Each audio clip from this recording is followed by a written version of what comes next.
Okay, so I'll make a start.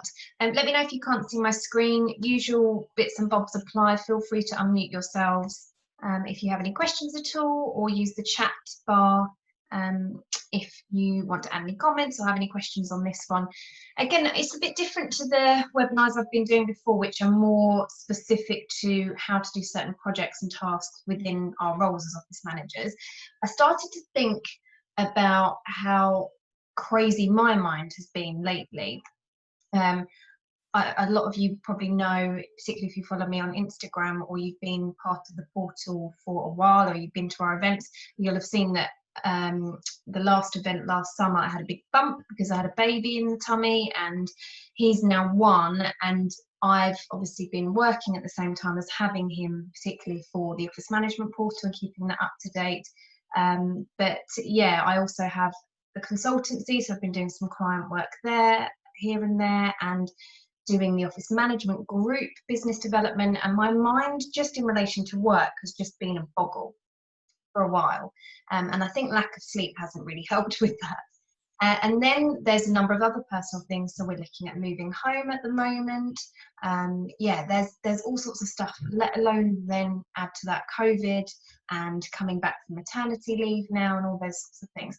So I started to think about how I used to manage it when I had this much going on at work and in my personal life as well, because sometimes there are moments in life when you do get that, you know, sometimes the balance is kind of okay where work's really busy and then at home you've got your life really wrapped up well and everything's going well, but work kind of is the one that's driving you a bit nuts. And then sometimes it flips and work's going really well and you're smashing it, and your home life and your personal life's a bit like and when they're both like that, it just becomes a nightmare and it's very difficult to focus. I thought about how I can translate a lot of that and a lot of what I've been going through into something useful to share with everybody. And actually doing this presentation this week and writing the slides and really taking the time to think about how I'm being productive and how I'm using my multitasking skills, it's helped me to be far more productive. And I'll talk about that a little bit more as we go through. So any questions, do shout, and hopefully this is useful. And for anyone that's feeling the same and a little bit crazy, you know, if you sketched your brain, it'd just be a bit like this, and this may help. So what is multitasking? It's a case of dealing with more than one task at the same time, and sometimes that's literally being on the phone, having a conversation and typing an email. We sometimes do that quite literally, 2 different tasks at the same time. Sometimes it's where you're doing one thing, maybe being on the phone, but you're reading something and you've stopped listening to that conversation. So you're seemingly multitasking, but actually you are giving one task more focus than the other, but you're able to switch between the 2. So being on the phone and writing an email, we're often multitaskers in these office management roles. You'll know that, and probably at the point of going for an interview, someone may have asked you, how do you multitask? And it was a real buzzword, particularly when I was first looking for a job sort of 17, 18 years ago in my first full-time employment. And yeah, I remember multitasking was quite high up on the list of key skills to have. Receptionists and assistant roles are generally multitaskers too, receptionists in particular actually, because they will be the ones having someone in front of them, having that phone call with the switchboard going, having emails coming in, people asking to book meeting rooms and so on. It is a useful skill to master. However, there are some downsides to it too. And we'll look at how you can master those and manage your mind at the same time, because I think when it comes to multitasking and when it comes to a lot of the things we do, because we are jack of all, master of some, and we have so many different hats to wear, our minds can become really clouded, and I think it's really important to look at how we can manage that as well. So what are the benefits of multitasking? We can save time. You know, if I am on the phone to somebody and I don't really need to be listening intently, and I can kind of get the gist, it might be a customer, it might be a member of staff saying I need to book this meeting room, at the same time as being on the phone to them, I can actually start booking that meeting room and sending the confirmation email. So that's really helpful, because otherwise I could be on the phone to them and then book the meeting room separately when I've finished the phone conversation, and I've split my time then, and it's not been as efficient. So there are some times when that can help. It's essential in some roles, the reception role in particular. I think you literally have to be able to do it. If you don't, I just don't think you can be as efficient or effective in your role.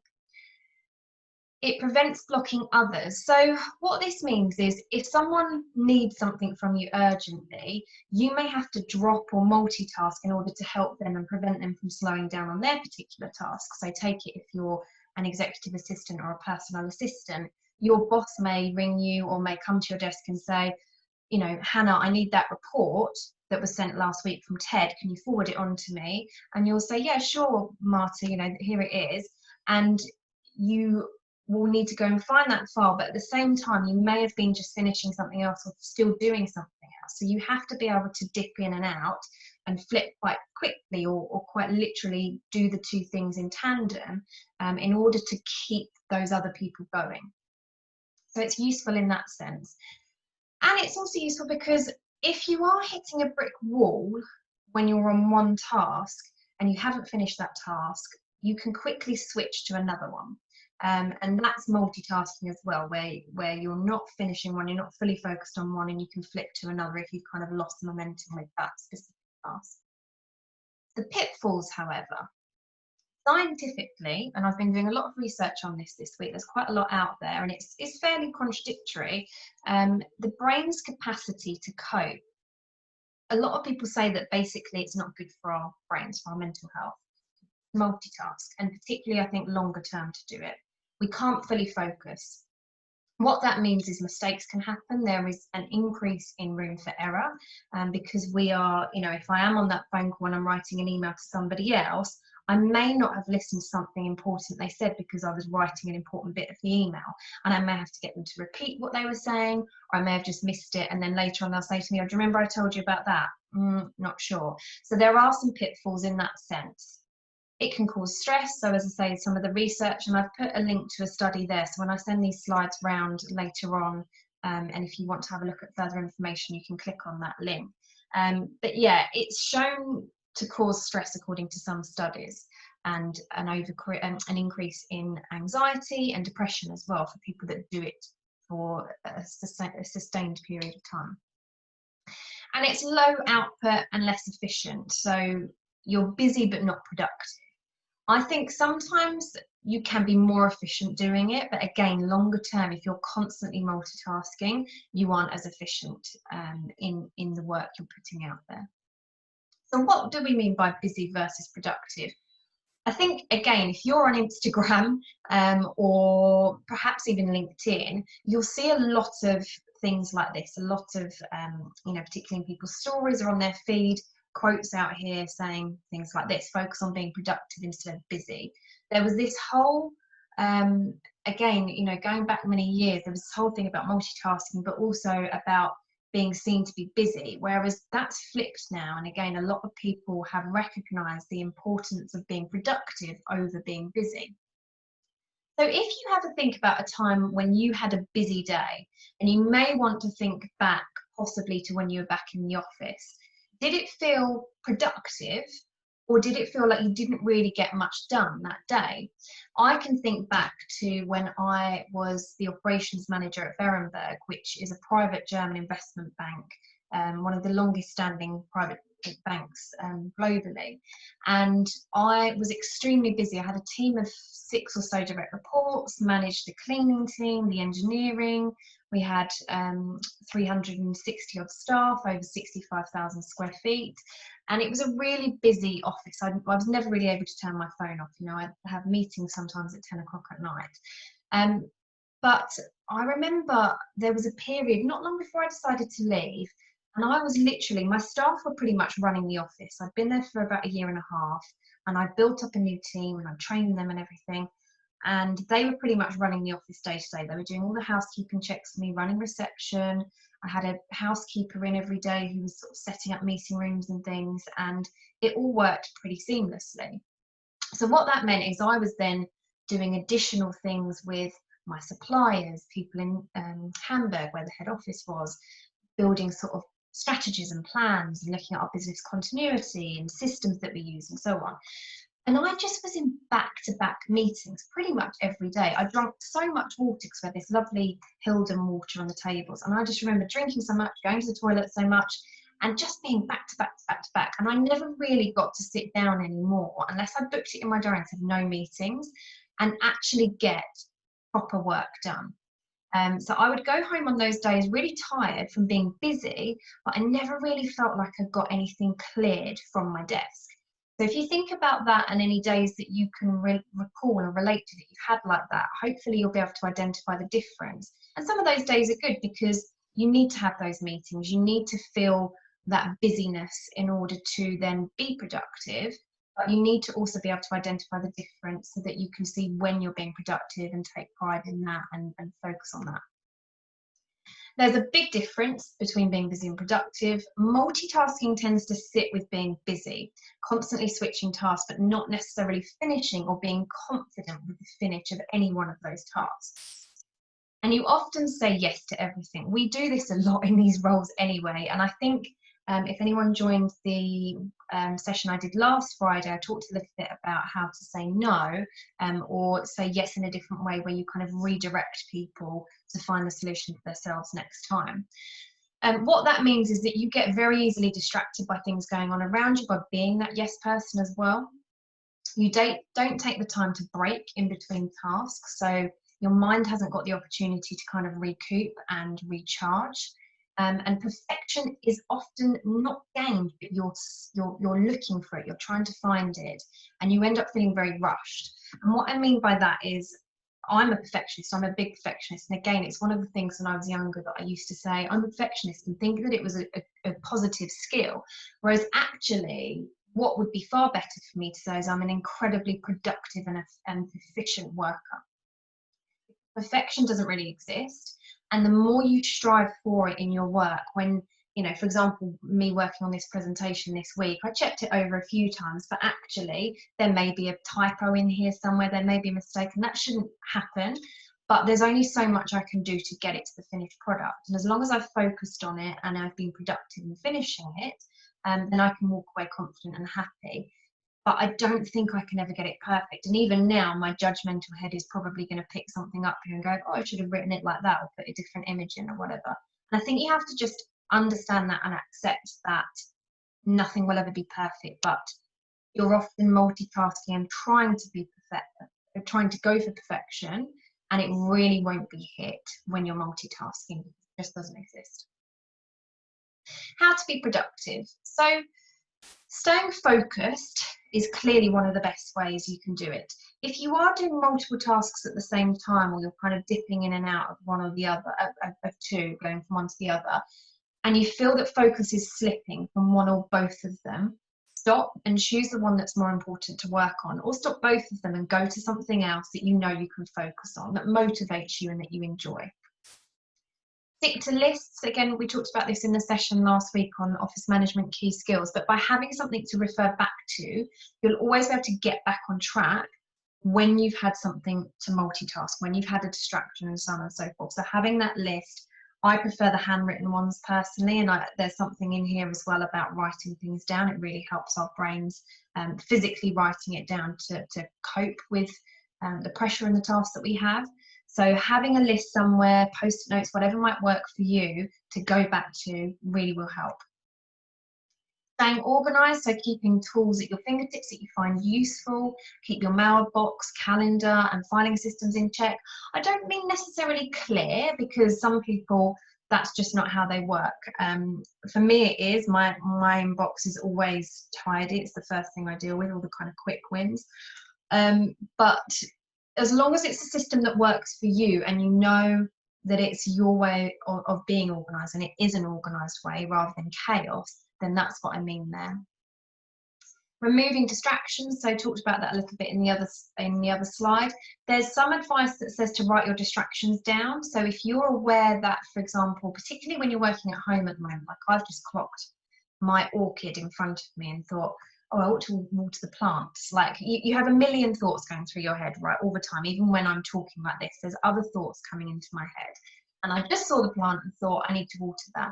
I need to stop doing things in the house whilst I'm on a working day, and I literally have to just sit myself down and focus. So try and figure out all the things that distract you and book another time to deal with them. So maybe I'll do it at lunch instead, or I'll do it after 5 o'clock, or I'll do it tomorrow. And I will just put that in my head, right, I'm going to do that tomorrow.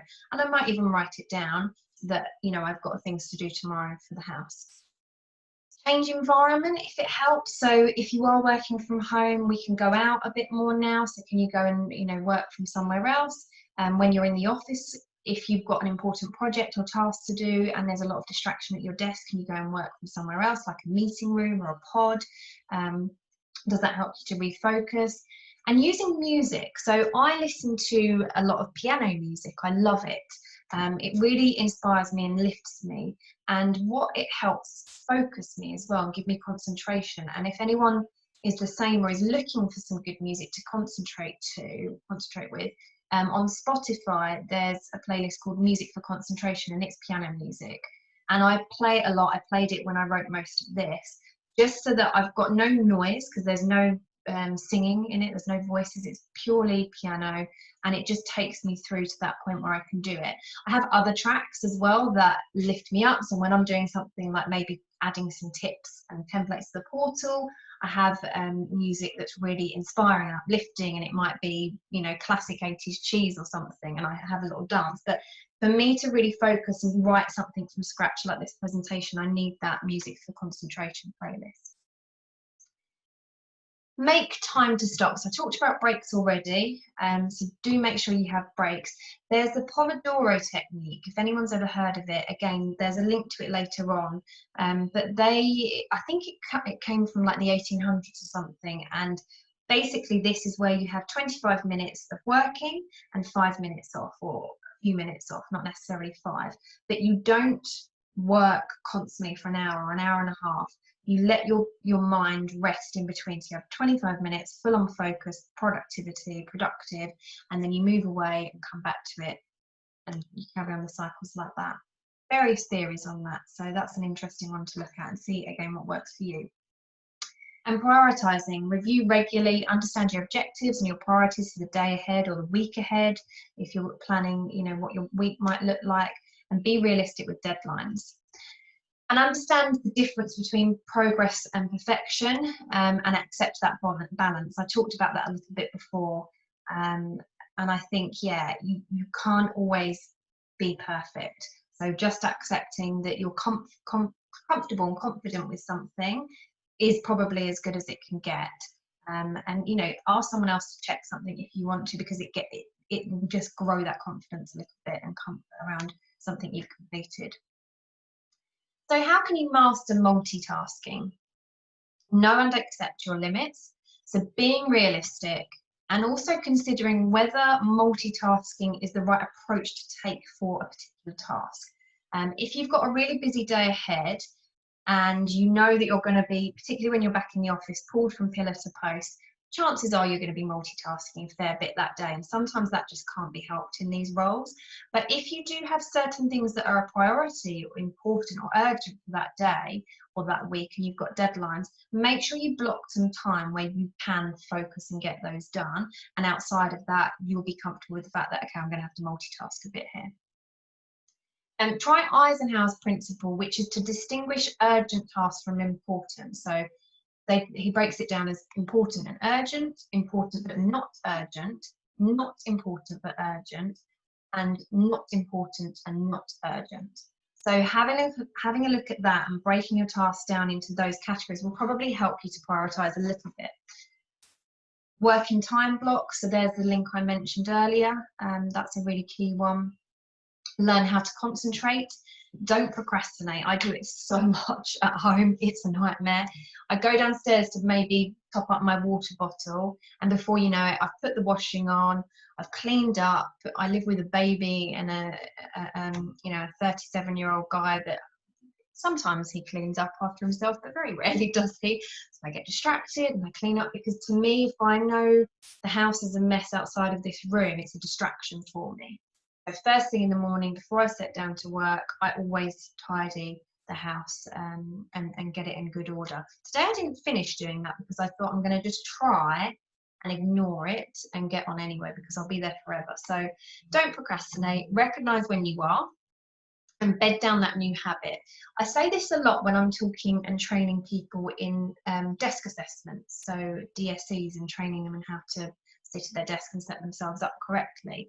It takes 7 weeks roughly to bed down new habits. 66 days is the average time that it takes us and our brains to bed down new habits. So just being aware of when you might be procrastinating and not concentrating will help, and then you can kind of start to unwind it, because again, we're not perfectionists. You are going to do it sometimes, particularly if you have a tendency to do it like I do, but being aware that you are and going, nope, stop, sit back down and focus and get this particular task done.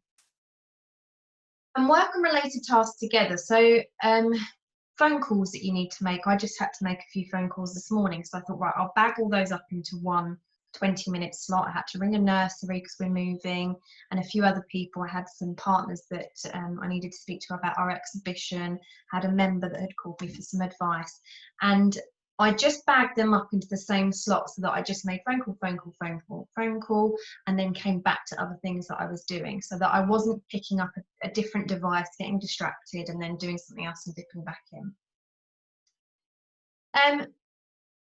Yeah, things like quick email responses, quick wins, you can do those in one hit, and there can be a degree of multitasking there. And a meeting to discuss several topics, that can be seen as multitasking because you're jumping from one thing to another quite quickly. And finally, trying something for your mind. So meditation is known for its ability to improve our focus, and I'm going to do it on camera obviously at the moment, but if you will, I'm going to do a quick breathing exercise. It's only about a minute long, through the Calm app, which I've started using recently. We'll do this, join in if you will.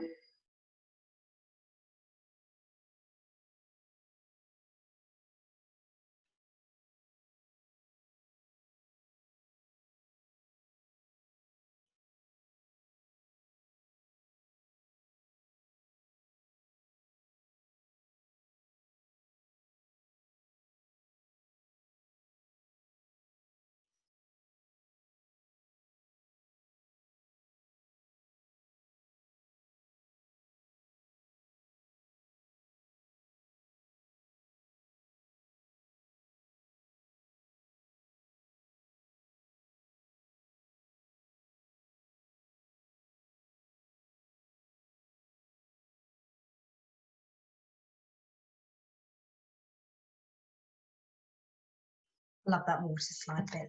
Water drop in there. So hopefully you did that with me and you feel a little bit better. I was under pressure because I'm on camera doing it. So, but it really helped me, one, through my pregnancy. So I really learned about the importance of breathing techniques. And I actually had a cesarean section with Noah in the end, because he was breech and back to back and all sorts of things. But I was in labour for a week and a day in the lead up to having that cesarean. It sounds horrendous. It wasn't that bad at all. And what helped me through it was breathing. And so I've really learned in the last year and a half or so the importance of our breath. I've done a lot of yoga over the years. I'm not a hippie. I'm not really very good at meditating or anything. It's still very new to me. But I really recognise how important our breath is. So in certain situations, particularly when we've got a lot on at work, how important it is to just take that time to breathe.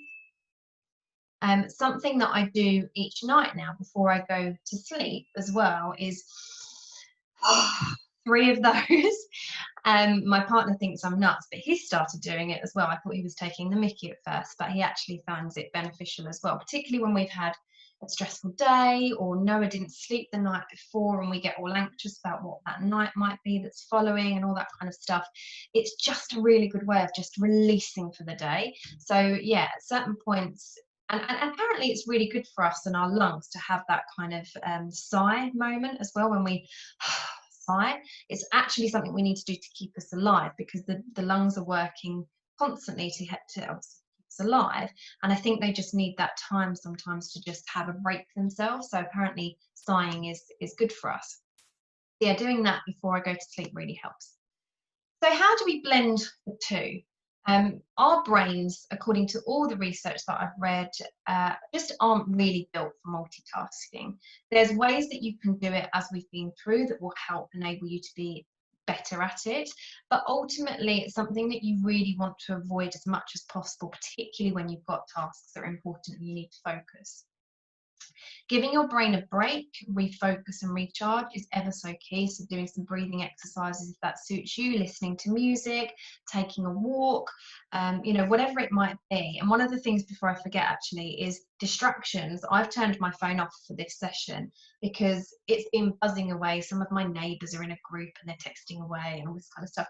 And I just thought, you know what, I'm just going to turn it off for a while, just so I can really focus on this, and also so that I can get some other work done today, because it's such a massive distraction. And you end up, you get a notification on LinkedIn or Instagram, you click on it, and before you know it, you've spent 10 minutes on that. So be aware of those as well. Understand how you prefer to work. I think this is so important, to just take that moment to figure out what sort of worker you are, what sort of skills do you have that you excel in, and where are your strengths there, because identifying how you prefer to work and what methods you prefer to use will help you to use those more, and the ones that don't work so well, less. When is multitasking needed and when does it work for you? Yeah, I think again it kind of ties in with the first, the last one. It's back to that thinking about whether multitasking is the right approach for certain tasks as well, and knowing what you're going into, just having a little bit more consciousness about the tasks you're doing and about how you're approaching them. Just taking it's almost like that think before you speak type method. Sorry, I can't talk. Breathe back in. Where before you start a task, think about how you're going to approach it. And what other skills do you possess that can help you get those tasks complete? There's so many different ways of doing things, and communicating things, and working in our job. So consider what else you have that might help you rather than multitasking. What do you enjoy that helps you to relax and breathe? There's a mistake there. See, I told you there'd be one. Not breath, breathe. What do you enjoy that helps you to do that? Tune into that a little bit more if you can. And when your brain is scrambled, write things down, do some doodling and try and unscramble it. Apparently, quite literally, if we get a pen and we just scribble, just like a kid would with a crayon, on a piece of paper when we're feeling like that, it really helps. Have you seen all these? I think someone bought me one actually, these adult colouring books and things, that maybe you guys have done some, let me know. But they're really good for our brains to kind of help us relax, help us unwind, and so on and so forth. And I think there's something that connects to this theory in there. And take the time to breathe. I started properly there. It is really important. So if it helped you, when you finished a task, do that relief, because it feels so good, and have a smile on your face. It feels so good to smile. We get all these wonderful hormones rushing through us when we do. Take the time to breathe. Enjoy the work that you're doing if you can. Take pride in it. Be proud of what you've achieved, and consider what approach is right for you. Multitasking isn't always the one. So I think we're bang on time. It's 2:30. Are there any questions or anything that anybody wants to discuss? Fairly quick one today, but hopefully that's helped to identify perhaps where sometimes I certainly go wrong, and I tend to have a million screens up and multitask, and I always thought I was winning at it, but I really don't at times. So hopefully that helps.